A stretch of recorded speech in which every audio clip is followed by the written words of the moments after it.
Okay, welcome to the Gardner Board of Health meeting. It is Monday, September 22nd, 2025, and it is 4:35 p.m. Any person may make a video or audio recording of an open session of a meeting or may transmit the meeting through any medium subject to reasonable requirements of the chair as to the number, placement, and operation of equipment used so as not to interfere with the conduct of the meeting. Any person intending to make such a recording shall notify the chair forthwith. All documents referenced or used during the meeting must be submitted in duplicate to the clerk of the board or committee. All documents shall become part of the official record of the meeting. And first item on the agenda, meetings called to order. We do have one member absent tonight, but because there's 3 of us out of 4, because one empty position is not filled, we do have a quorum. Public comment on agenda items, 2-minute time limit per individual. We have no one here, so there's no public comment. Next item is review minutes from July 21st, 2025, Board of Health meeting.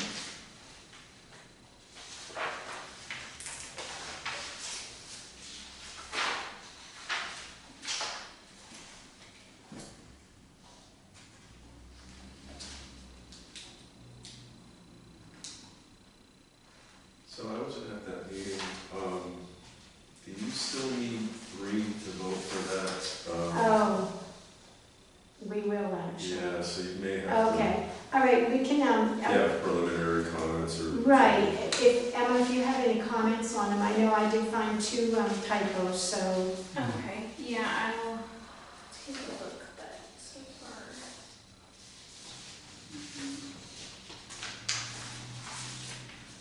We do not. Okay, the only thing I have is on the second page towards the, next to the last paragraph, it's not, it's the arbovirus report, which is, needs to be corrected. And then on FEP, it's just a typographical, it should be PHEP, and that's for the, actually the P stands for public health emergency preparedness program, so that's the only thing. But we will hold off on voting until the next meeting because, yes, we do not have a quorum for that since was absent. The next item is the well regulations, review, discuss, and vote on. We have the final draft of the Board of Health regulations for private wells. We've been discussing that. Anybody has had a chance to look at them all? Completed? Yeah, I mean, honestly, it's gotten a little confusing as far as the various, like I know we had several series of changes and I think you guys discussed it again at the last meeting. So this is a finalized version based on all of that, I guess. Right. And, yeah. It looked like everything was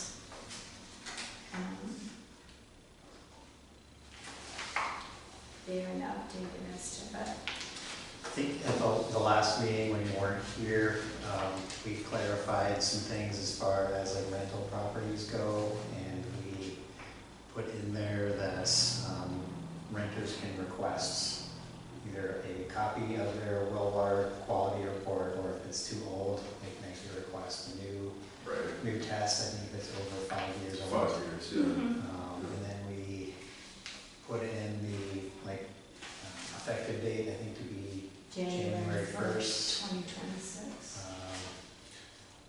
Okay, so I mean, If you worst want, case, yeah. if we implement these and some kind of a recurring problem comes up, we can always revisit this and amend them. But I think at this point, and part of, once, or if you vote to approve, I'll have to send a copy to DEP, and they'll take a look at that, and if they have anything to say, there may be some review on that end as well. And I think we also kind of defer to DEP on some of these limits and everything rather than spelling them out specifically. Yes, I took out the specific numbers that are set right now, and so we will just be matching whatever the current numbers are from DEP and EPA. I mean, were there some we had that were more restrictive, or was there a reason for that? I guess that would be my only question if we... I think we went with all of their recommendations from the model regulations that they had put. Because that's going to be fluid anyways as it changes from time to time, so yeah. Okay. Entertain a motion to accept or not accept the well regulations. I'll make a motion to approve them. Second. Any further discussion? I do remember also there was one we discussed about if there was a property exchange, sale, or transfer, that was a discussion, and we did change all of that wording so that they do not have to have a copy, right? Or that was one issue I We know. kind of eliminated where we... Right, we just eliminated that. Yeah, I think it was going to be problematic. Right, so we did eliminate that. Took all of that out. Yeah, That would tried to, seem to be something that would have to be statewide. right. Yeah. so it looked like everything was all pretty good, as far as what we had discussed, and I agree with you that if after they're implemented, after they go to DEP, or after they're implemented, if there's an issue, then we can always revisit it. Okay, so all in favor of the new reviewed, revised, and updated well regulations? Emma? Aye. And myself, aye. So the new well regulations are passed and will go in effect January 1st, 2026. Do we have to sign anything on them, or? That's a good question. Because I didn't see. Should have put a little signature page at the end. Yes. And I did not. So let's do that at the next meeting. Yeah. Do we have Yes. time? We'll make a fresh copy for everybody Okay. to sign. Okay. Okay, next item on the agenda is Title V Local Upgrade Approval Application for 9 Stone Street. Micah, do you want to give us an update on that? Sure. Or So explanation? that address is a system that was determined to be in failure and needing a replacement system.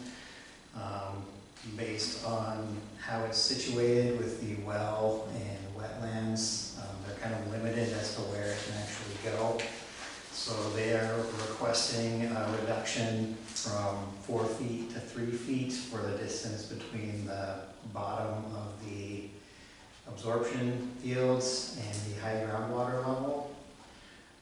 And that is something that is allowed for in Title V. So it's different from a variance in that it's a system that's in failure that we want to get back into maximum feasible compliance, which would be a functioning tank and absorption system. The only place they can really do that is they'll have to reduce that distance. And I did print out the provision in Title V that kind of states that it is acceptable for us to lower that. It's within, we're not changing anything in Title V. It's written in there as a provision that as long as the conditions are met, it's okay to reduce that. So the conditions are that an approved soil evaluator who is a member or agent of the local approving authority determines the high groundwater elevation. So I was there to observe that and help determine that with them. So that condition is met. The percolation rate was 10 minutes per inch. So that would, let's see, where is that?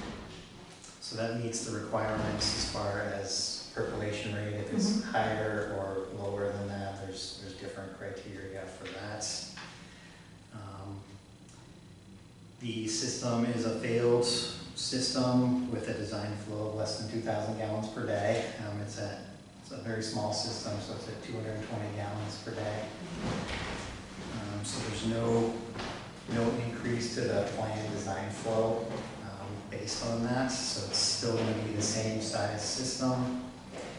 And then there is no reduction in the setbacks required. So it doesn't have to have any changes to the setbacks as far as where it's located right now. So those will be the 4 or 5 criteria for approving that upgrade approval, which have been met. So what triggered the upgrade? Is it just failing and it's creating a problem, or is it their transfer of property? He is looking to sell that property, so he got the inspection done and was determined to be in failure.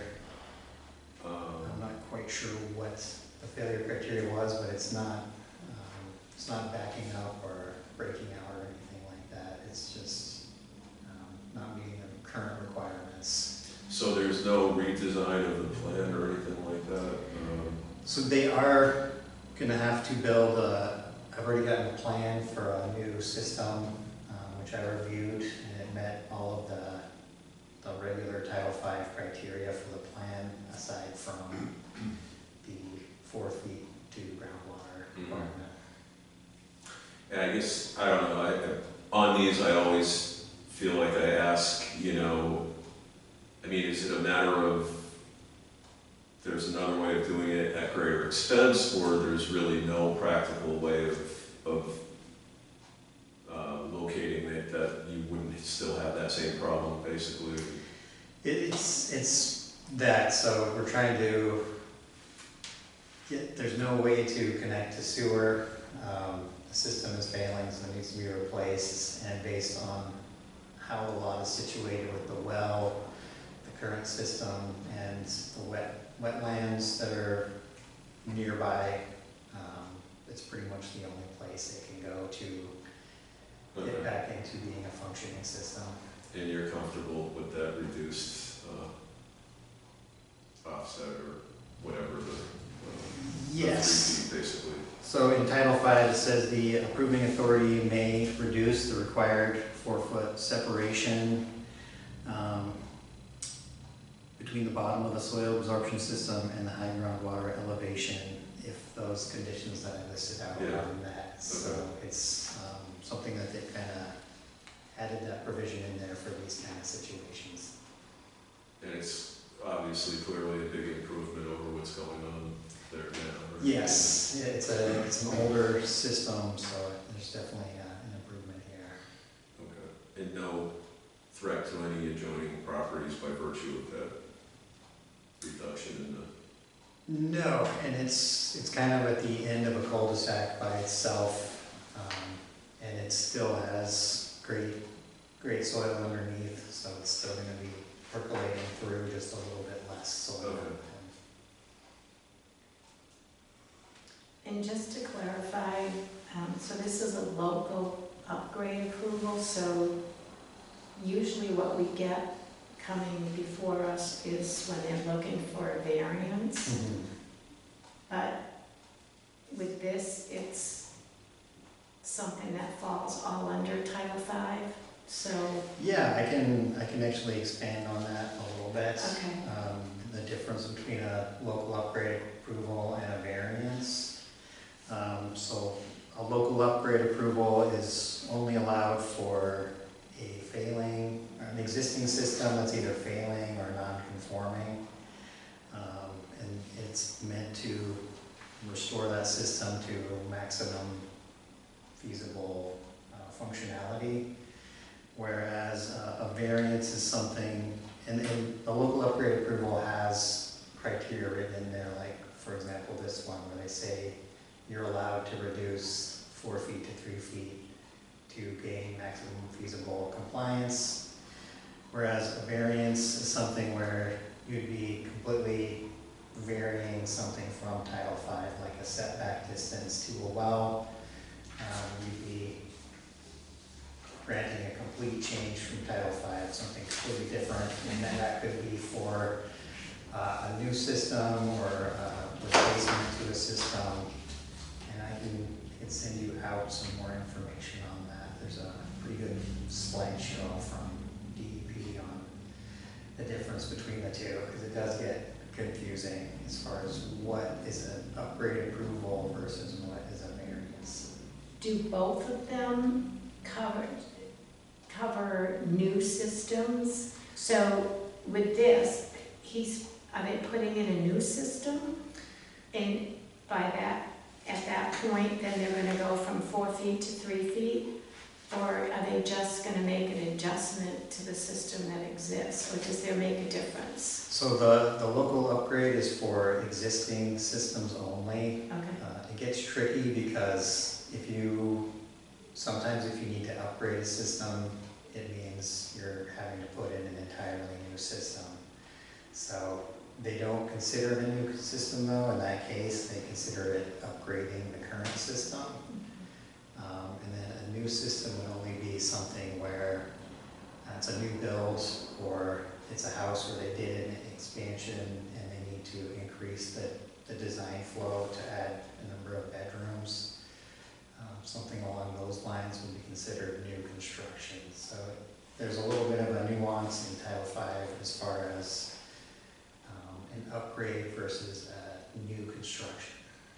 and the only way they would come before us is if there was a variance that we would have to look at and discuss, or this change in the local upgrade approval. I'm just trying to, Yeah, it's kind of hard to wrap in my head around, but yeah, so like a variance would be something like if they didn't have enough footprint at this location and they would have to do some kind of like alternative system, that would be a variance.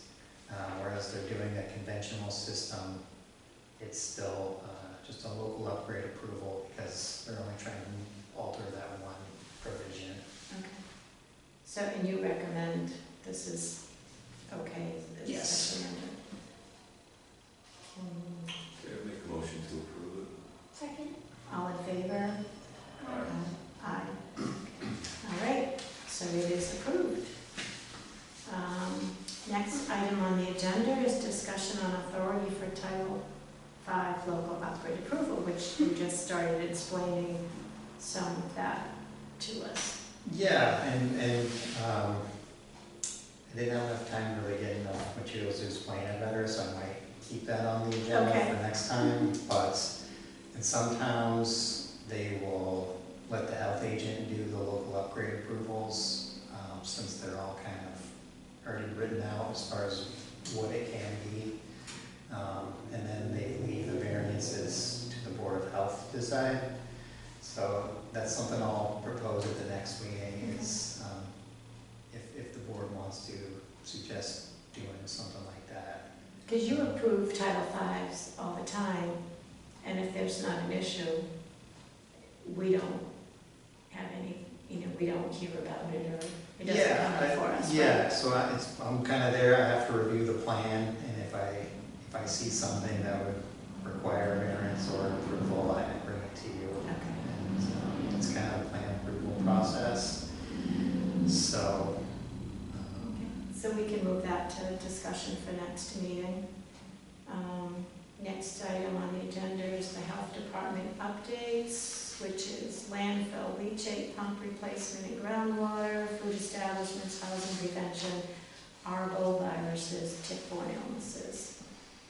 Micah? all right, well, I'll start with the leachate system. We have the bid is currently open right now.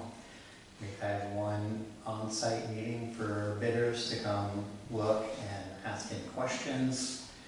Due to the number of questions we got, we decided to delay the bid closing by another week, just to give everybody time to try and figure out what they need. And we're also going to be having another on-site meeting tomorrow morning to let them take a look. There were some questions around the electrical system that powers everything. there's just really long runs of wiring that go pretty much all the way around the outside of the landfill. And they wanted a little more time to look at that and see if I could find out where the access points Yeah, I are was for gonna that. say, is it So underground wiring? it is or- all buried wiring, Yeah. and there are access points, and I was able to find a few today. Some of the other ones are just kind of sedimented completely over, and will take a little bit of digging to find. But, yeah, so that, the bid's gonna be closing on October 1st, and then we'll hopefully have some bids to select from to keep the project moving forward. And the goal is to get that done as soon as possible, depending on availability of parts and just how the weather goes for November, December. So I'm hoping we'll get a few bids and we'll be able to keep that going. So it sounds promising. We have had a lot of companies interested. Good. And I did have a quote I made for that before we opened the bidding, just to kind of get a base idea of where it might be. And it was right now sitting around $168,000. And do we have the funds available somewhere? We have about $115,000 that was encumbered for this by Lauren, I think. Yeah. And so I've talked to John, and he is on board with going ahead, and we will request the rest of the money as needed. So I'm basically just going to be spending the landfill account on this, and we'll make it happen. So he's on board. It's at a point where it needs to be done, and there's really no way When around is it. this process started? Way back in March this year, I believe. Yeah, so it started with her, and then it kind of got tabled after she left, and so we're back again. And it's definitely the highest priority as far as potential threats to have something go wrong and impact the environment and surrounding properties. So, Do you have any concerns if that fund is depleted, if that could impact anything else negatively? so the only other thing, But yeah, the only thing we will be able to pay all the bills for it. So I think even if it gets depleted, we'll be able to move some money around and cover everything that we are covering, because that also does include our environmental monitoring contracts with CEC for the landfill.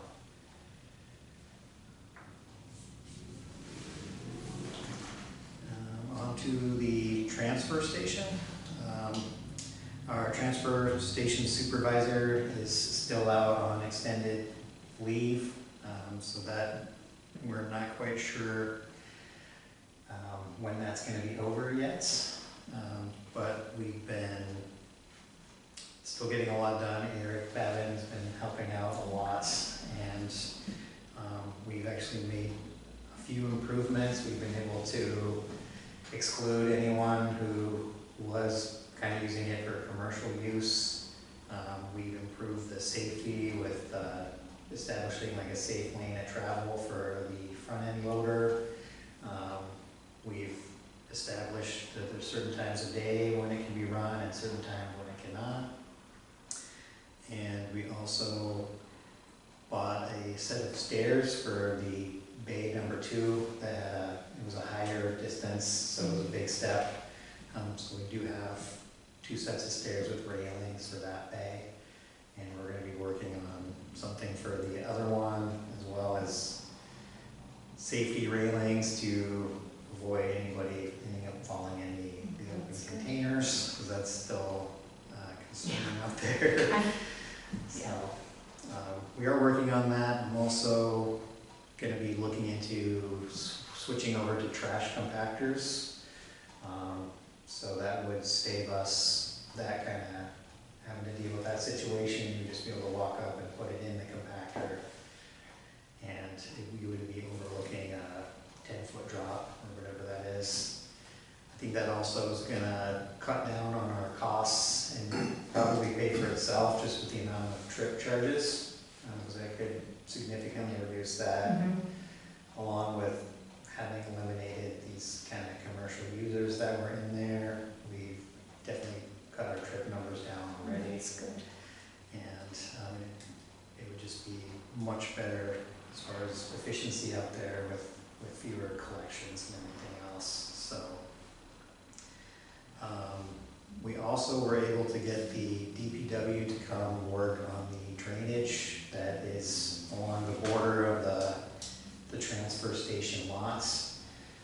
We had water coming off the landfill and now it flowed through the lots, and then we had basically an erosion blowout right behind where we have the big open trash containers, and it was kind of encroaching to where we didn't feel like it was safe to operate the loader near it. But they came out and shored all that up for us, and we have new erosion controls in place for that. That's And great. they repaired all that drainage, so hopefully everything that drains off the landfill is going to get directed back to where it was supposed to be going, and not creating like a big ice sheet in the middle of the transfer station lot. So we also, at the transfer station, we do have our swap shop open. Yeah. So I'm so excited about that. it's currently open just on Fridays and Saturdays. I kind of wanted to limit it until I saw how it's going. So based on what we've seen, I'm just going to plan on opening it up every day that the transfer station's open. That's great. It's definitely starting to fill up, so we have more stuff for people to look at, and we've had a lot of good stuff donated for that. So Can anybody go down there and go into the swap shop? right now we just have it open for transfer station pass holders only, just because if they bring something and it's not something we can accept, we can still dispose of it. That is going really well. We also recently had to switch our metal hauler was Mill Metals. They were getting more and more delayed in when they could come pick things up. So E.L. Harvey's going to be doing our scrap metal for us. One change there is that Mill Metal was taking everything, like you could chuck like a vacuum in there, and they would eventually get the metal out of it. With E.L. Harvey, it's going to have to be raw, clean Just metal plain only. metal. And this will kind of help us get things recycled more efficiently. So if they have something that's part fabric, part metal, we'll still collect it. It's just going to have to be for a fee, because it's going to have to go to raw material recovery for them to process it and separate all the materials. So we're just kind of, it's going to be a little more costly for residents who are taking advantage of that, but we're going to be recycling more efficiently.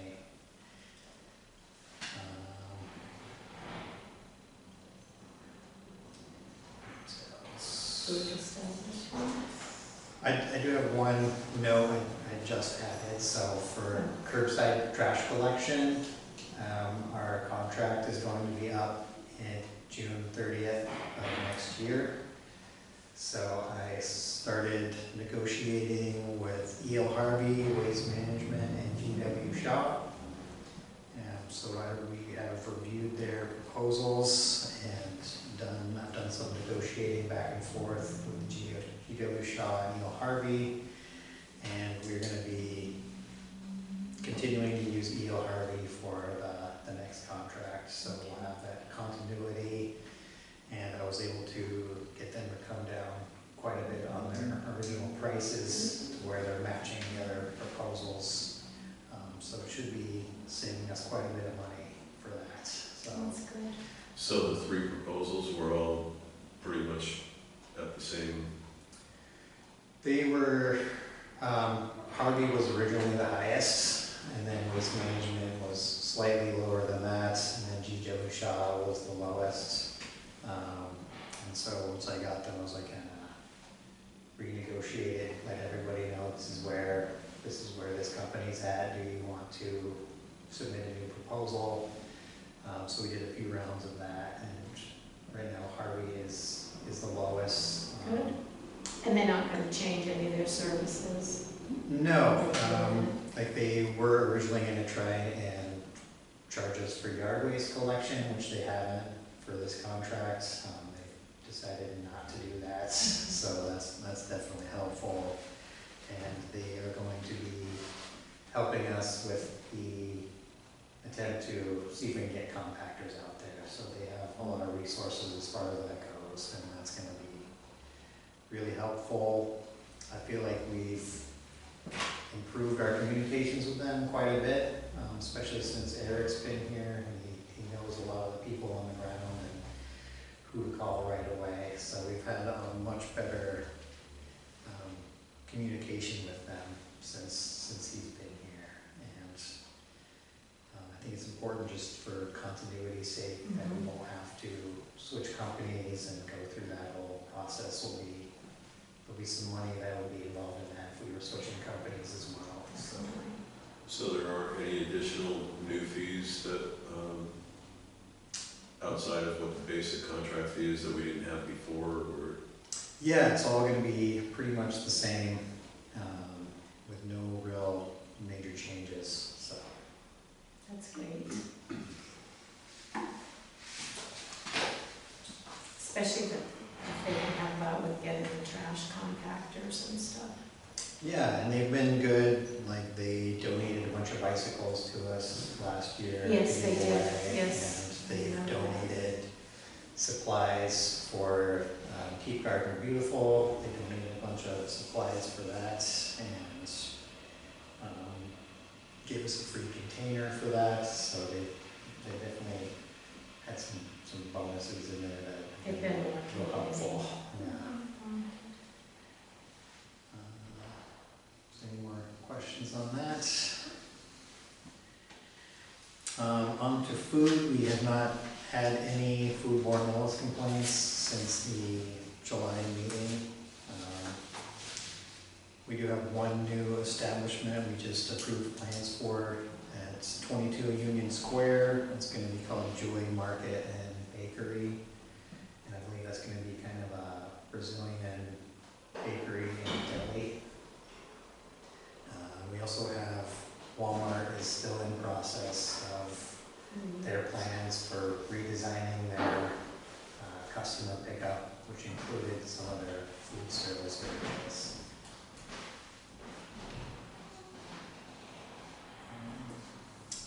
For housing, I did do one partial condemnation on the top story of a house due to finding out the National Grid had come and disconnected the electricity, but it was unoccupied, so we didn't have anyone being displaced or anything by that.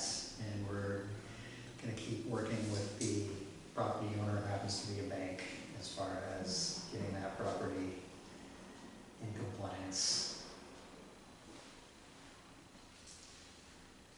For prevention, Veronica just had a big display for Project Redemption at the Massachusetts State House. It was awesome. So Yeah, that was awesome. a collaboration between Alyssa's Place and the AED Foundation, and photography by Veronica Patty. So she did a fantastic job, and I heard it was, I wasn't able to go, but it was great. really well received, And all the Yeah, photographs will feedback. be on display the rest of the month on the 4th floor of the State House. So if anyone's down at the State House, can go up and view the photographs. There's over 200 photographs of people in recovery to try to demonstrate, that everybody deserves a second chance and redemption, and that people in recovery are, from substance use disorders, are real human beings, and they have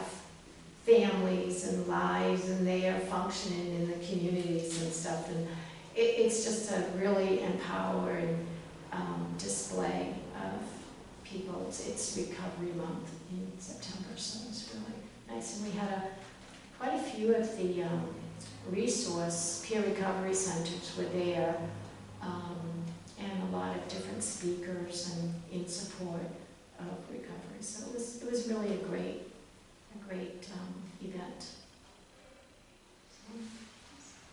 All right, so moving on to arboviruses, we are starting to see an increase.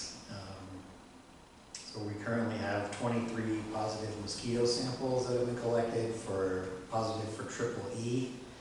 And those are mainly in Hampshire, Bristol, and Plymouth counties. There's no human cases, no animal cases, and Gardner remains at low risk. And there's really no other surrounding communities that are at a higher risk either yet. No, just on the West Nile virus, I think there was a few. Was there Leicester, Holden, Berlin? I just did the ones that are right next to Right, us. but there's so nothing immediate No. vicinity. So Rutland, Princeton, Leominster, Ashby, and that kind of Mhm. group of towns, there hasn't been a case, No. but they were elevated to moderate risk. Right. So I'm sure if we have nice nights and days like this, we will have more coming. But currently there's 400 Freeze. mosquito samples, 7 human cases, and 1 animal case. But Gardner is still listed as low risk. Which is good. And if anything changes, obviously, Micah and the Board of Health will let the public know. But right now, we just need to get a nice freeze. Yeah, the Central Mass Mosquito Control Project does a really great job of, as soon as they get something in your town, they'll reach out to you right away and help you figure out what you need to be doing and what the next steps are. So they did that last year at the very end of the season. We had the 1 triple E mosquito. Right. It's also not been really wet, it's been dry, so it's kind of helping a little bit. It's But been dry and cool, so they're not as active in the evenings, but we definitely did still make a recommendation for people to use repellent and long sleeves and pants whenever they're outside, and especially in the evenings. Okay, any questions? It's been a busy month. And I added that we are having some vaccine clinics. Yes. So we have one coming up at the PACC this week on the 24th. That's going to be from 3:30 to 6. The next one will be at the Vinal House on October 6th from 9:30 a.m. to 11:30 a.m. And then our last scheduled clinic is going to be here at City Hall in Perry Auditorium on October 20th. And that's going to be from 9 a.m. to 12 p.m. So that's one important note, is that we will have flu shots available. I'm still not sure if COVID vaccines will be available because we kind of decided to wait to see what trickles down from the federal to the state recommendation to what insurance companies will reimburse for. So depending on how it goes, I don't know if we'll have any available for these clinics, but if it's necessary and we're able to get some, we will schedule some separate COVID clinics for later on. Yeah, it's been confusing to, and help me out if I'm not explaining this correctly, but so the federal Health and Human Services stated that the COVID vaccine is the only one eligible to get the COVID vaccine is seniors over 65, I think, or was it 60? I'm not entirely It sure. might be 60. And so that leaves the whole rest of the population without access to COVID vaccines. So Massachusetts, Dr. Robbie Goldstein, who's the director of the DPH, did, and our governor, Maura Healey, did sign into law, or is it a law, or you know. I don't know exactly There's how, no but recommendation. a recommendation that everybody over age 5 is eligible to get a COVID vaccine, and that the insurance companies had to reimburse for it. However, and then Dr. Goldstein did give standing orders for every board of health, if, you know, we have clinics and stuff to do that. But what's not clear is, yeah, if the insurance companies will actually reimburse. They would for the seniors, but anybody, you know, under that, it's not clear. And it's not clear as to even, I've been hearing a few people that have gone to some of the pharmacies to get the vaccine who are not seniors. And it's unclear as to whether, because they're corporate, they're not, you know, local pharmacy, it's just really confusing. So yeah, we're not sure about what's going to happen as far as if the COVID will be available to everybody. But do you think we'll have it for the seniors? I am not Is sure, that, so. we have MPHN meeting, there's an MPHN meeting Wednesday this week, right? I Tomorrow. think we will have more Wednesday, information yeah. then. Because the clinics are being conducted by the MPHN. They're coordinating the clinics in all the communities, so I'm not sure about that either. So we will update as we find out. I just had one last update, Mhm. Unless anybody has any more comments on vaccines. I just have one thing. I would hope that hopefully the state can get them covered, because I know individual states make requirements for insurance companies on that level. Right. So I don't see why this would be different, but maybe it's just a time That's what the governor piece. did, and Mhm. she made a declaration, or I'm not sure what the correct term, of what but she made it mandatory, and she passed and signed a bill that, or it's not really a bill, help me out here. Yeah, I really haven't got the updates on what's going on with that. But she did sign that. Yeah, I and- heard something on the news And about it. made it mandatory that in Massachusetts, and I think a few of the other states followed suit, but yeah, But what yeah, they whether actually it, right, right, is are different. gonna do is the question.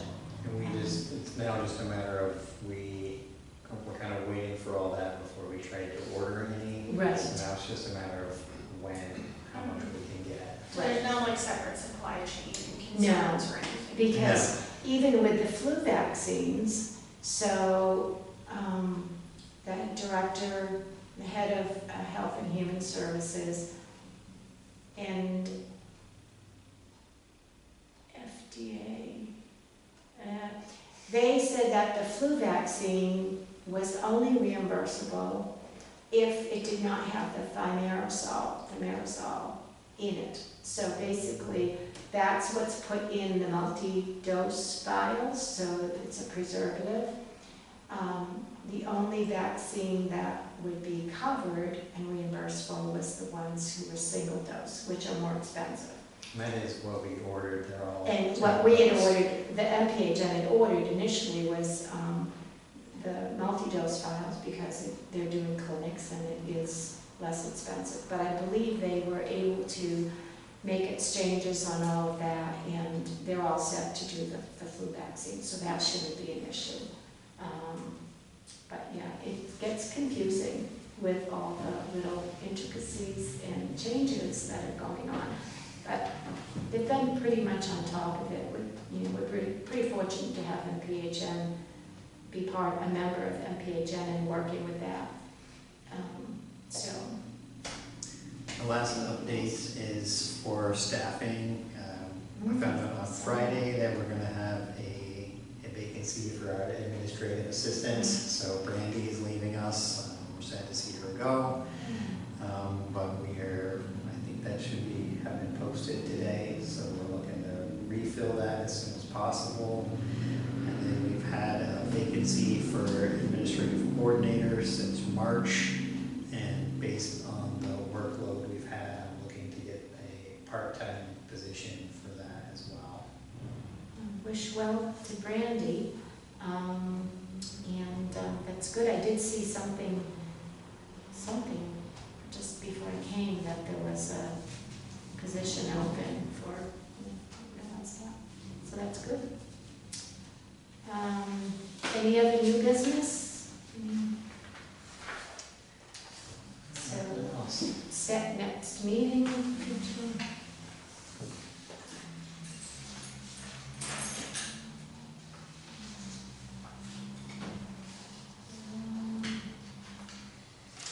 Actually, I had a question. Did we actually vote on that local upgrade approval? Or- I believe. Yes, we Did did. we? Okay. Yeah, we did. All right. I thought you were talking about the discussion of having, when it comes up again, but we did vote on Stone Street. Okay. Yes, it was approved. So the next meeting would be either the 20th or the 27th. Columbus Day would be, It's the week prior, so 13th. or Indigenous Peoples' Day, I guess. I can do either one of those dates, I think. Any preference for? No, either one's fine. What's the month looking like? Are we? Let me see what I've got. I don't have a lot on either of those dates for my calendar, so I think we're looking pretty good. So you wanna go 27th? Sure. Keep it on the last Monday, or? That works.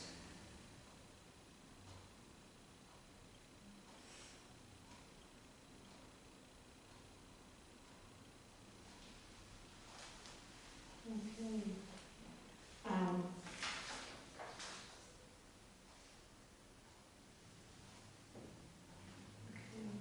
And just, actually, one other thing to go back to new business was just the conferences. The MOA conference was the one, Mass Health Officers Association. I sent information around.